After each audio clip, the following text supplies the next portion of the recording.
അധികം നീണ്ട പൊതുദർശനം, ആയിരങ്ങൾ അവിടെ എത്തി. ഇനി എന്തൊക്കെയാണ് ഇനി എത്തുന്നവർക്ക് വേണ്ടി കാണാനുള്ള ക്രമീകരണങ്ങൾ?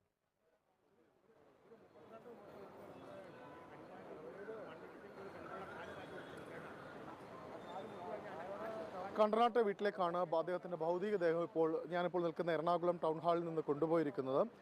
അവിടെ വരുന്നവർക്ക് കാണാനുള്ള സൗകര്യം ഒരുക്കിയിട്ടുണ്ട്. നാളെ രാവിലെ 10 മണിക്കാണ് പൂർണ്ണ ഔദ്യോഗിക ബഹുമതികളോടെ കേരളം ശ്രീനിവാസൻ എന്ന അതുല്യ പ്രതിഭയ്ക്ക് വിട നൽകുന്നത്. നമുക്കറിയാവുന്നതുപോലെ മലയാള സിനിമയുടെ 80കളും 90കളും തുടങ്ങി ഈ നൂറ്റാണ്ടിൻ്റെ 2 ദശകം പൂർണ്ണമായും അടയാളപ്പെടുത്തിയ ഒരു വലിയ സിനിമയുടെ എല്ലാ മേഖലകളിലും, പ്രത്യേകിച്ചും തിരക്കഥയിൽ നിന്ന് തുടങ്ങി അഭിനേതാവായി തുടങ്ങി തിരക്കഥയിലൂടെ വന്നു, സംവിധായകനായി, ഇതിനിടയ്ക്ക് മമ്മൂട്ടി അടക്കമുള്ളവർക്ക് ശബ്ദം നൽകുകയും ചെയ്തു. അങ്ങനെ സിനിമയുടെ സമസ്ത മേഖലകളിലും വ്യക്തിമുദ്ര പതിപ്പിച്ച ഒരു കാലത്തെ സിനിമയെ പരിവർത്തനത്തിന് വിധേയമാക്കിയ ശ്രീനിവാസൻ എന്ന ആ പേര് ഇന്ന് പൂർണ്ണമായും ആ പേരിൻ്റെ ശബ്ദം നിലച്ചു.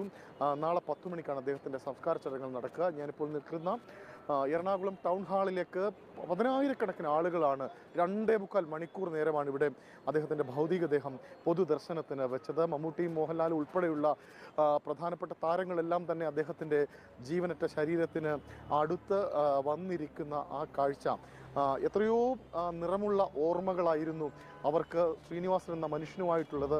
അതിനേക്കാൾ വലിയ വേദനാജനകമായ മറ്റൊരു കാഴ്ച തൃശ്ശൂരിൽ നിന്ന് അദ്ദേഹത്തിൻ്റെ ഏറ്റവും ആത്മമിത്രം 1986 ആദ്യ സിനിമ മുതൽ തുടങ്ങിയ ഒരു ആത്മബന്ധം, അത് സത്യനന്ദിക്കാടിൻ്റേതായിരുന്നു. വേദനയോടെ നിറകണ്ണുകളോടെ സത്യനന്ദിക്കാടും അദ്ദേഹത്തിൻ്റെ ഭൗതികദേഹം പൊതുദർശനത്തിന് വെച്ച എറണാകുളത്തെ ടൗൺ ഹാളിൽ ഉണ്ടായിരുന്നു. അങ്ങനെ സിനിമാ മേഖലയിലെ ഒട്ടുമിക്ക ആളുകളെല്ലാം തന്നെ ഇവിടേക്ക് ഒഴുകിയെത്തി. 200-ലധികം സിനിമകളുടെ ഭാഗമായ മലയാളത്തിൻ്റെ പ്രിയപ്പെട്ട അഭിനേതാവ്, മലയാള സിനിമയെ തന്നെ ഒരു അക്ഷരാർത്ഥത്തിൽ ഈ പഞ്ചവടിപ്പാലം എന്നുള്ള സിനിമയിലാണ് കെ ജി ജോർജിൻ്റെ പ്രധാനപ്പെട്ട ഒരു സിനിമയാണ് ശ്രീനിവാസൻ്റെ അഭിനേതാവ് എന്നുള്ള രീതിയിലുള്ളൊരു മാർക്ക് കൊടുത്തു വെച്ചത്. ഒരുപക്ഷെ ആ സിനിമയെ വേറൊരർത്ഥത്തിൽ പറഞ്ഞാൽ തൻ്റെ എഴുത്തിൻ്റെ ഒരു രീതിയും രൂപപ്പെടുത്തിയ ആ സിനിമയാണെന്ന് വേണമെങ്കിൽ പറയാം.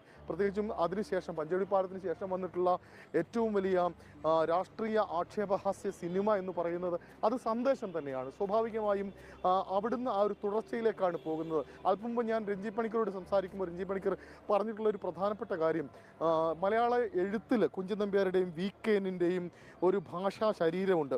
അത് ആക്ഷേപഹാസ്യത്തിൻ്റെയും നർമ്മത്തിൻ്റെയും ഒക്കെ